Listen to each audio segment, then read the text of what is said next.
हाला भइबा अरे पहिला दरद जनली बबुआ के मैया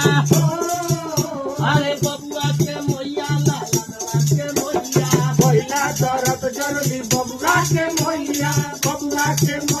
लालनवा के मैया छोटा भइबा बड़ा हाला भइबा बेटा भइबा बड़ा जोर भइबा जब पहिले लालनवा तो भाई दुबारा को भैया बजेला पहिले लालनवा तो अंगनवा में हाला भइबा जब पहिले होरी लावा तो भाई मैया घर को भैया बजेला पहिले लालनवा तो अंगनवा में हाला भइबा अरे हंस पखेला तो जई है इया के कोरावा